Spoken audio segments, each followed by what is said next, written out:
So right now, right behind me, you see this house right here. That's 22 Walsh Avenue in Barrington, Rhode Island. This is where I grew up. This is actually the house when I was first born. This is the house I came back to, and I stayed here until I was about 11 years old. We moved to Warren. So a lot of my memories as a kid are here. And I'm looking at this street right now, and I'm like, I can't believe how small this street really is. I am fucking shocked right now. Like down here at the end of the street, there's like it's a dead end, right? We used to jump our bikes and stuff over that. That thing seemed like it was like 10 blocks away from my house.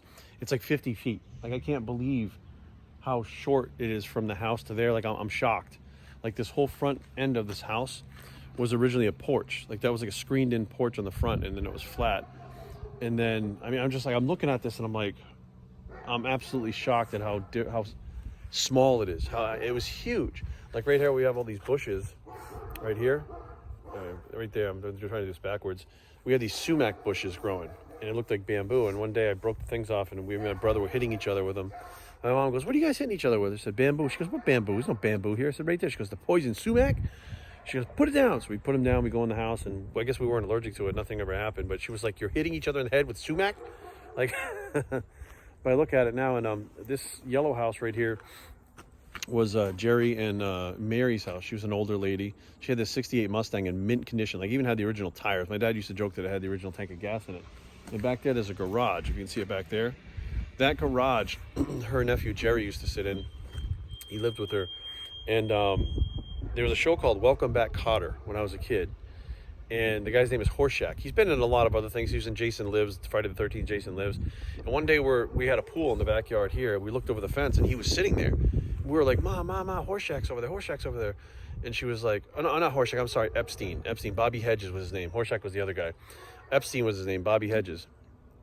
And we're all like, oh my God, it's Epstein. They were like, what the fuck? Like, why is Epstein here? So we came to the bottom of the driveway right here. Like right here at the bottom of the driveway. We're looking, and he realizes that we didn't recognize him, and he comes out and he starts doing the strut and stuff like he did on the TV show. And it was a huge TV show when I was a kid. We all watched it. And it turns out that Mary was actually his aunt, and we didn't know the whole time until he came to visit that she was actually his aunt and he was visiting her. So he took pictures. My dad ran in the house and grabbed his Polaroid and took some pictures and stuff with him. Bobby Hedges was his name. Robert Hedges, Bobby Hedges. I mean, he was in his 30s back then, so he's probably gone now, but I'm 100% absolutely shocked. Behind me is my friend Jonathan's house. This house right here, Jonathan Terry and his two sisters. So I lived here. Jonathan lived there. We had Chris Dutra, who lived in the White House down here. This White House right here. And down at the end, JD lived there. And this fence right here that I've told the story right here, this fence right here, that fence is one where my dad, standing on the porch, the kids came out and said that Ed had hit their father. Ed was the guy that lived there. He was a real asshole. So my father pushed us back. He came marching down these steps right here. Down these steps, walked across the street to that fence right there, and punched that guy in the face and knocked him out over the fence.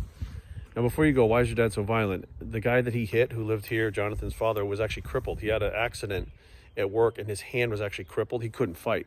So my dad was so mad that this guy took advantage of a handicapped guy that he walked over there and knocked the fuck out of him right across the fence, picked Tony up, brought him in the house, cleaned him up in their house, and then he came home.